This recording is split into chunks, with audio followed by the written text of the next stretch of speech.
What's going on, everyone? Welcome back to another great episode of Tough Calls, Quick Calls edition. So we got 3 quick NBA calls for you guys. So Dylan, you know how quick calls go. We ask a couple of questions, quick statement. We don't go really in depth. We just tell you guys how we feeling. Facts. So let's start off with the Lakers. So is LeBron looking like the MVP right now? So LeBron had that. I'll start off. Go ahead. LeBron definitely looking like the MVP for me. I know I'm biased, but LeBron had that clutch, get your own rebound, tip it back in, win against the Clippers in Game 1 of the restart. Game 1 against the Clippers, playing one of the toughest teams, one of the toughest matchups for them on the first day back from a pandemic.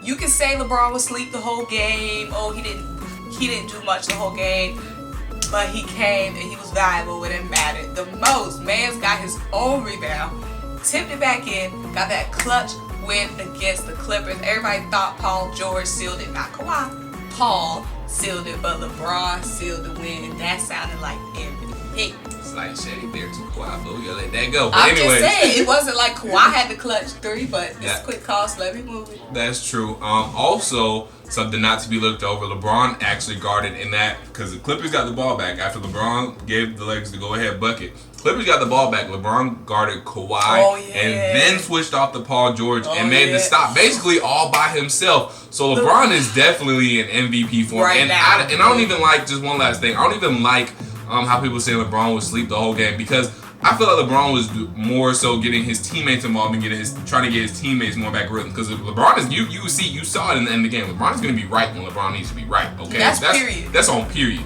So he's That's trying to what get his MVP teammates does. involved. That's why he let AD run the show. We saw AD have a very good game, 30+ points, and we saw him trying to get the Deion Waiters, the Caruso, the Kuzmas, the J.R. Smiths involved as well. So LeBron's trying to get everybody else ready because he know he's ready himself. I know this is quick calls, guys, and I'm sorry, I'm breaking the rules, but I forgot about that. He came back and he guarded not Kawhi, but Kawhi and Paul. He Switched did what off. he had to do. Back to back. Okay, and that's what the most valuable player does.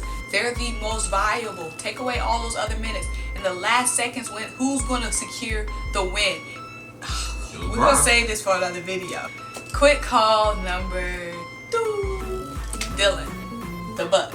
Are they looking like they're going to make a push for the championship? They definitely are. I mean, Giannis, he came back like LeBron came back ready to go. Still lean, still strong, and I mean, he's still looking unguardable out there too. The only thing with Giannis is if he has that jump shot going during the playoffs, look out, because the Bucks might be putting a ring on their finger.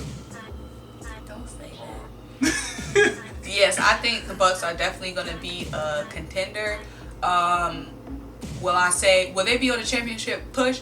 Yes. I'm not going to say they're going to win the championship, but I will say yes, they will be a contender. They had some clutch wins. Just had to win over the Celtics. Sorry, sister. But they just had that clutch win over the Celtics. Those are games that they can't lose, especially in their conference, when people want to say, they're kind of in the easier conference, but they're securing the wins that they have to secure. Yep. Last quick call. Let's talk about this big matchup tomorrow: Pelicans versus Grizzlies. One of the top matchups in the restart since Lakers Clippers, and it's because of the 2 rookies, Zion and Ja. Now, Zion has been on minute restrictions. It worked for them against the Jazz. They didn't secure the win, but they were right there, especially for a younger team and playing against a playoff contender in the Jazz. They were right there. Zion was resting. They, of course, didn't have as much success against the Clippers, but it's the Clippers, very hot team, very veteran mindset. But the question is, can the Pelicans make the playoffs with Zion on this minute restriction? I don't think so. They need their rookie out there, and they need him out there as much as he can be out there. Will they be able to beat the Grizzlies tomorrow, keep their season alive without Zion? With Zion on the minute restriction, I should say. Yes, but There are just too many tough teams in the West. I think their schedule going forward is too tough for Zion to be on a minute restriction.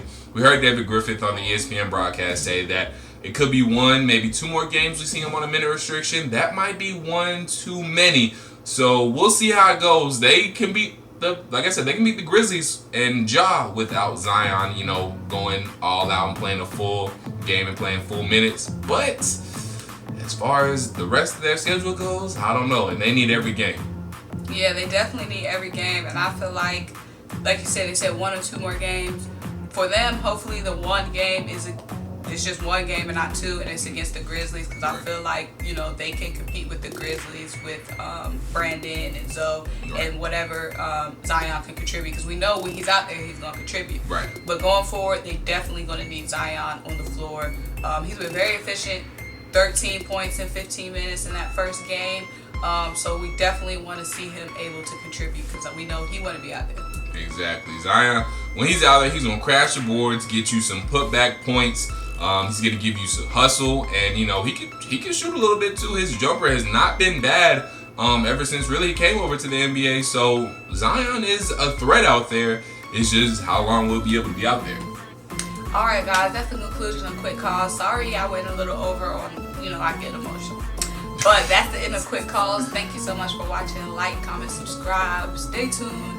We'll have a lot more NBA action. We'll be breaking down Russ and, could he be his efficiency be the thorn in the Rockets' heel. We're going to be breaking down some other stuff as well, especially that MVP.